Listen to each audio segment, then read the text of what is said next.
Well, good afternoon, everybody. Welcome to the inaugural, alas, Cripps and Clarke crowdcast. I don't have a glass. I have a bottle. And the one behind me was the precursor. When you work with Angela, you need a couple of these. So, first of all, welcome to anybody that might be watching, which I think is two at the moment, my wife downstairs and Angela's daughter, Kira. Now, I don't like the podcasts and crowdcasts that take 3, 4, 5 minutes worth of, this is who we are and this is how brilliant we are. So anyway, quick intro. That's Angela of Connemara fame. I'm over the other side. Yeah. Oh, she's over there. Angela of recruiting gym fame and Connemara fame. I'm Alan Clark of Recruiter Fit fame. But when we get together, we become, alas, Cripps and Clarke. So, Angela, why are we doing this? No idea why we're doing this. No, we wanted to do this because Alex has been waking us up every morning at 9 o'clock. He's been awake for 2-3 hours at least by that point with all that energy. He's doing it every morning, a stand-up. And I thought, I can't do that. I can't do that because I'm not a morning person. But Friday afternoon, once a week, let's have a bit of fun. So it's not really work related. There'll be a couple of things you might be able to take away from it. But actually, it's just let's have a bit of fun. We've got to the end of a week, thank goodness. Right. And we can have a drink at the same time. Good, good. Now, you would have thought that as trainers, we'd be pretty good at giving and receiving instructions. So when Angela said about, here's the link to the crowdcast, I did exactly that. I got the link and I put it into my Google search engine, and this is what came back. So, who are those two people? Oh, exactly. Who are they? And the stupid thing is, if you click on those two rather happy-looking people there, you actually get to see one of our videos, and I still don't know who they are. They are. Thank you very much, Gareth. They are imposters. Yeah, but it's better than my one. I do webinars for the RCSA in Australia. So when you said that, I went and looked, and I found my one, and I did it in there. I've got what looks like a porno in a gym that's representing me. One of those. Go and have a look if you want. I'm not going to be putting the links on the detail after this. Thank you for listening. We'll finish there. Look, Angela is here actually to make sure that I don't say anything illegal and to make sure that I don't upset the politically correct brigade. So it's probably going to be quite boring then. But to be honest with you, we should have actually made the instructions clear. I put it into the Google search part, not in the address bar. And I suppose the other mistake, Angela, you made, was assuming that I am technically gifted. I'm not. I think we found that out already, just trying to set this up and get you on there. I don't know what happened, but we're going to get there. Okay, so week one then, right. We're going to have a theme every week that we're going to take a subject and look at what's happened during the week and put a bit of a spin on it. So week one, naming and shaming. Yeah, this was inspired by Rachel Allen, and I don't know if you're here yet, Rachel, but if you are, hello. Thank you, Rachel. She's an absolute superstar when it comes to Rachel Allen. Check her out. Social media content, social media advice. And she actually did a post.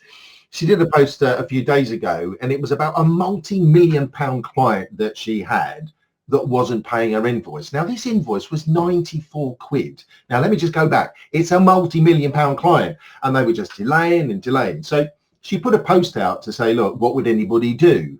Now, I like to contribute on social media, and I did say, this isn't a recommendation, but maybe a suggestion. Why don't you name and shame them? But of course, that could then cause problems with a relationship, but then is it the sort of relationship you want? Obviously, you don't want to burn any bridges. So it just got Angela and I thinking about, okay, maybe there are people out there that should be named and shamed. So who have you got on your naughty list, Angela? Yes, we have got a naughty list, and people are collating this, aren't they? We've done it not work related and not recruitment related, because unfortunately there have been a few over the years as well that people have wanted to name and shame and haven't necessarily. Louise, you're on here if you want to. It's up to you. Okay, I know exactly what that is. Was that Louise Triance? Triance, not Triance. I've practiced for years to say that name right. Louise. I know. I found them in the cupboard. I've been having clear outs. I found them yesterday. I'd forgotten I'd got them. I've got big wine glasses with the gold on top, and I forgot I got these as well. So I was like, yay. I thought I won't use the big wine glass because I know where that's going to end. I'll save that for Claire's one at 6 o'clock. That's where we all get to drink a lot. Right. Anyway, back to our naming and shaming. So people are creating a list. So the first one I heard about was the Friday the week before last with Philip Green. With his company, and he actually told everyone to go home without pay, and this is thousands of people, guys, literally an hour before the government then announced the 80% and the furloughing and everything along those lines. Now, this is a guy that's worth £6.4 billion. He took a huge amount of that from the pension fund that he took. He's asking for the government now to pay his. He's just one of those people that you just go, ugh! So annoying. And linked with that, Richard Branson then followed very quickly on from that. The fact that he doesn't pay taxes here, again, I don't think it helped him that he sued the NHS a few years ago, and he's asking for the money as well, where he's worth billions, and it's like, it's really not a good look. I think it's probably the best way. He was actually mentioned with an article alongside Gary Neville and Ryan Giggs.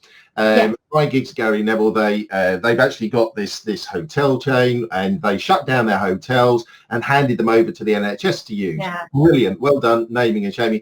But what they also did was they said anyone in the hotel, you're still going to get paid. Whereas Richard Branson in San Francisco shut down one of his hotels, didn't actually give it to any good causes, and didn't pay his staff. And then I don't think he's actually going to be paying his Virgin Atlantic staff. Yes, he did try and sue the NHS. And not only that, I think he's asking for a government bailout for the airline industry of about £7.5 billion. I know. Remember, this is Richard Branson, multi-millionaire. Exactly. And then it got me thinking about who else has done something naughty recently. Ant Middleton. Oh, Ant Middleton. See, the problem is I really like him. I watch all the SAS programs, and then this came out and I thought, what a dick. What are you doing? Yeah, this is Ant Middleton, not to be confused with Ant McPartlin. That is Ant McPartlin, right? Ant Middleton is the SAS Who Dares Wins guy, but I'm not going to pick holes here, but he's actually SBS. Well, this is the thing. I didn't realise, it was only through all this coming out that I found out that the 5 on the show, only one of them has been in the SAS. The others were in the, what's the SBS? Yeah, Special Boat Service. But look, either way, I'm not going to have a pop at Ant Middleton on here, because he's probably quite adept at hurting people. Like he's apologised profusely. Probably one of the only ones actually. Well, so he explained it a little bit. I've got an extract from his video, because he was out there, he's out and about, and he actually said, "Am I still out there travelling the world? Yeah. Am I still out there shaking people's hands? Yeah. Am I still out there cuddling people at the airport, whether they wanted to cuddle or not? Yeah. Am I still washing my hands and keeping a high level of hygiene? Yeah, I am. Am I going to let a little disease like COVID-19 stop me or dictate my life?" And he went, "No, absolutely not. Get out there and don't change." And you think, oh, that is the mother of all bloopers. And that's the thing with social media. Once it's out there, it's out there. Yes, you can try and retract it afterwards, but you've made your bed, you better lie in it now. So we've done SAS and SBS. You've got something about ASOS. ASOS, yes, or ASOS, yes. So they've had problems up in their warehouse. I think it's in Yorkshire somewhere, and they've got the situation where the staff are saying that they're not able to practice the spacing and everything. Actually, Alan, if you can read the notes, because there's masses of comments coming up and I can't read them while I'm talking. Okay. You have a read and then you can cut back in. But certainly the warehouse, it's like, oh, they're saying that they're okay, but then there's people saying, no, we're not.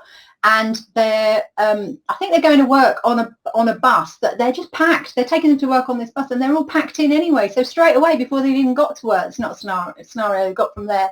And you've also got Sports Direct.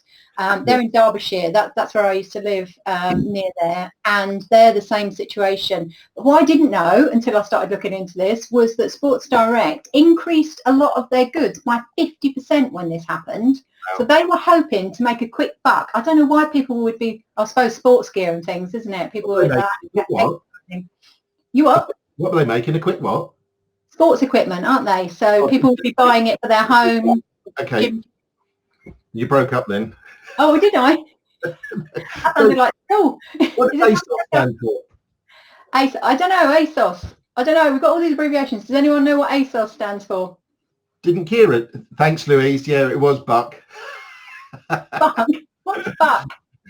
Wasn't it as seen on screen? As seen on screen, that's it, yeah. Ah, as seen in screen. Someone has just commented. Well done. Well, it can't be in screen because it's ASOS. Yeah. Who wrote that?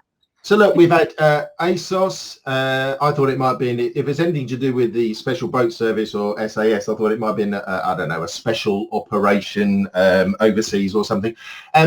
But then, so we've got all these initials, and to me, they just sound like these furniture stores, you know, like SCS and DFS. Yeah.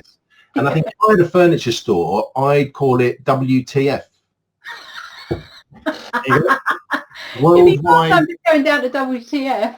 It's Worldwide Tasty Furniture. It's fine. We can do this. Worldwide Tasty Furniture. We could do that. We could do that one. Something else that we've noticed since COVID-19 is there's been some behavioural changes in people, and you've got an example of one. You've got one, haven't you? I have got one. Are you that side? I'm not sure.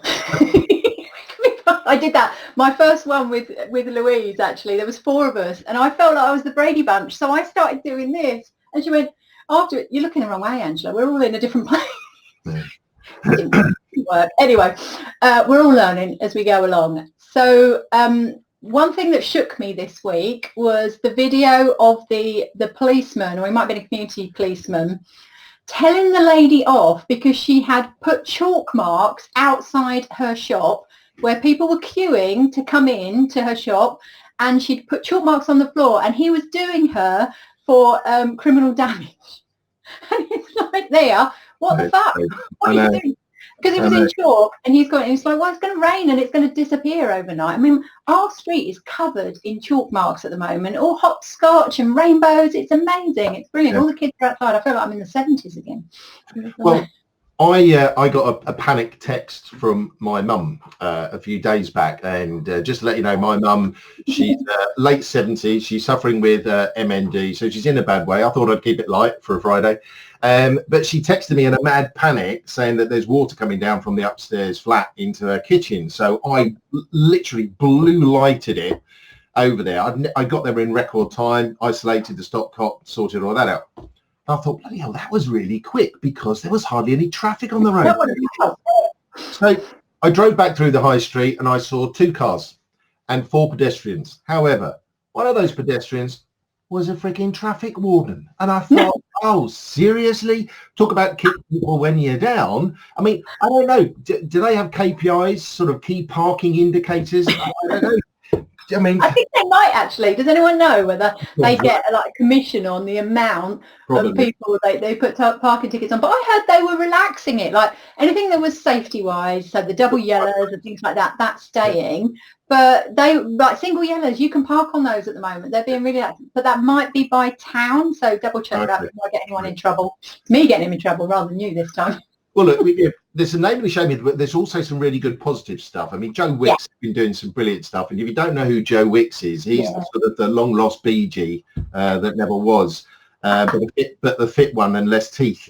But so he's been doing some good stuff. Gary Barlow's been doing some good stuff. There's been... we finally got to see Jason Orange, didn't we? I saw that on Twitter. Guys, with all of these things we're going to refer to, we're going to find the links and we'll stick them in the details in the comments so that you can find them all. But yeah, everyone was going, we want to see Jason Orange. Where is he? And he finally got him. Yeah. Well, you've got so many parodies of Bohemian Rhapsody. One that resonated with me was Staying Inside, which was a rip-off of Staying Alive. Now, I did contemplate whether or not I should sort of, reawaken that 1977 sort of staying alive. But I'm not, you see, because I'm going to leave that up to Alex Malls in the morning. He does a much better job and he's much better with the air guitar. But I can't believe he missed his opportunity. He had Anne Swain on. Anne Swain is one of the best singers I've ever heard in the industry. She's got an amazing voice. She got me up on stage to sing, what's the Donna Summer, Barbara Streisand, No More Tears. You know that bit where there's like a 30-second note? Admittedly, she did the 30-second note, but I had to try and be Donna Summer. I love singing. I can't sing very well. But he had her on there, and he's been doing a song every day. I think it's because he lost her to start with. It would have been good. Alex, next time you've got to get back on, and you've got to get her doing one of your songs, because she's amazing. Yeah. Well, unfortunately, because I'm looking at the time, Angela, stop rabbiting. We've got 3.5 minutes. Back in the 1970s, back in sort of the Staying Alive time of the Bee Gees time, there were a few people on TV that were sort of commonplace on TV that have been named and shamed. Now, I'm just going to tell you a story that I didn't really feel comfortable talking about. So what Alan's talking about here is Operation U-Tree. I mean, talk about naming and shaming in that sense. And if you haven't seen the updated Louis Theroux documentary, I do recommend that. It is fascinating how he didn't really spot it, considering he's so good at this stuff. But what made me laugh, and the fact that this information gets out there in social media, and people talk about it, and Chinese whispers, and it goes wrong. Oh, whispers. That's the drink.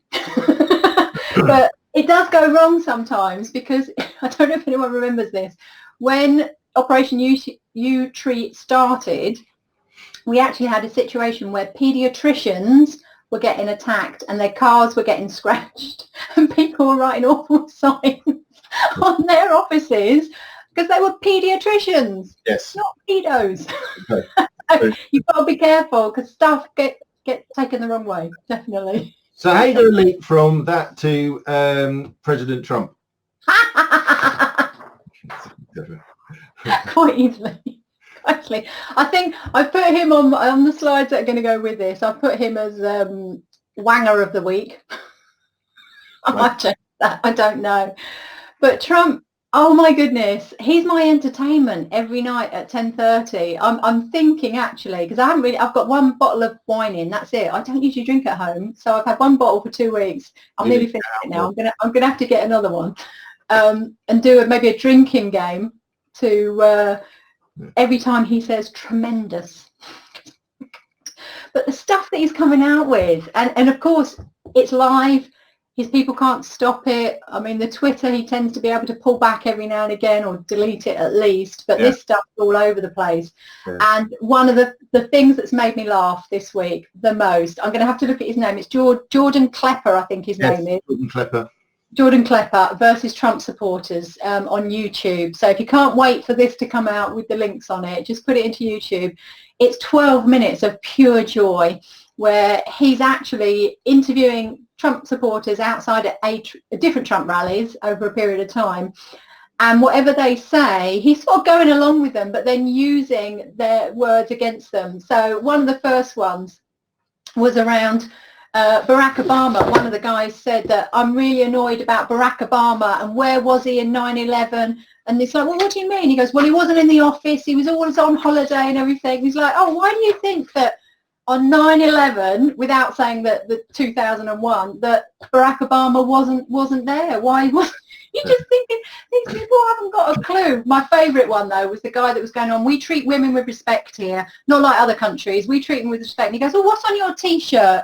And it says, Hillary sucks, but not like Monica. Oh, no. God. And he carries on saying, but we treat women with Actually, I have a US link, and it's actually from Gareth. So, Gareth, thank you for contributing, and thank you, everybody, for contributing. But he's mentioned this furniture store in the US called Sofa King. You can probably tell, but their slogan was, our furniture is Sofa King good. So, absolutely brilliant. So that's a good one. Because it's Friday, and hopefully you're charged up.